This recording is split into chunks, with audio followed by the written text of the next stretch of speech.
national news now. Well, the outrage and controversy over her inaction in the BSP MLA rape case seems to have had the desired effect on UP Chief Minister Mayawati. Today, she used her 55th birthday bash to order the release of the Banda teen who was allegedly raped by the BSP MLA. The girl was implicated on theft charges and has been released now. The Chief Minister has also asked Uttar Pradesh Home Secretary to provide security to this girl.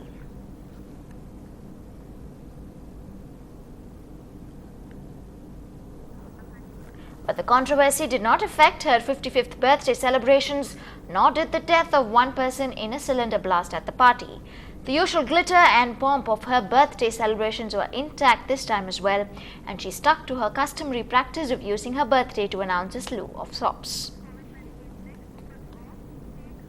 And moving on to news from the CWG scam, a Delhi court has granted bail to CWG organizing chairman Suresh Kalmadi's close aide Sanjay Mahindru, who was arrested for alleged bunglings in the Queen's Patents Relay in London in 2009. Mahindru, a joint director general in the CWG's organizing committee, has been in jail since the 15th of November after he was arrested along with his colleague T.S. Darbari, who got bail yesterday. Mahindru was given bail on the grounds that the CBI failed to file a charge sheet in the case within the stipulated 60 days. And moving on to another case of a farmer's suicide, and this time in Orissa. A 61-year-old farmer ended his life in Sambalpur district on Thursday by consuming pesticide. He was pushed to the brink due to the massive crop loss and mounting loan burden on him.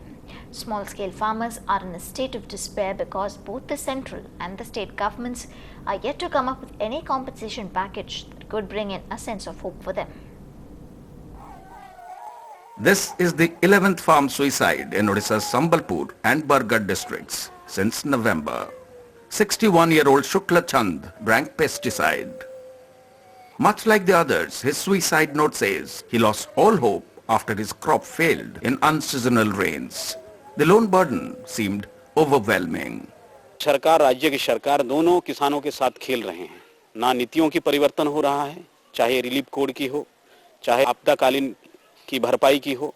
शुल्क छंद जैसे ऐसे लाखों किसान गांव में हैं जो मरे नहीं हैं, मरने को हैं। In the last 2 years, Odisha farmers have suffered extreme losses due to floods, drought and heavy unseasonal rains. The centre has not announced any assistance and the state has offered an irony. It has promised to pay farmers 400 rupees per acre for rain-fed areas and 800 rupees per acre for irrigated land, only if the farmer can prove he has lost all his crop. It explains the desperation that drove Shukla Chand to his bitter end. With Durga Bagh in Sambalpur, Sampad Mahapatra for Ndtv.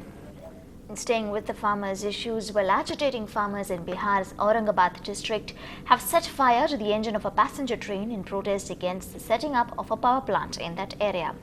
The farmers raised slogans against what they called an unfair land acquisition policy by the Bihar government and the National Thermal Power Corporation. Earlier in the day, police clashed with the agitating farmers, resorting to lathi charge, and a dozen farmers were injured. And back to news from the state. Well, actors Vijay's comeback vehicle Kavalan hit theatres across the state today, but for Madurai and Trichy.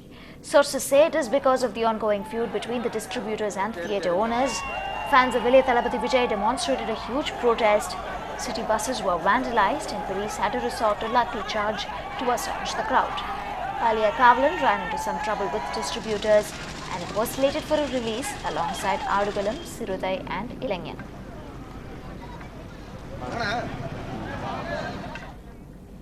And after lifting the Jai Ho anthem, Rahman does it once again, this time with If I Rise. That's coming up.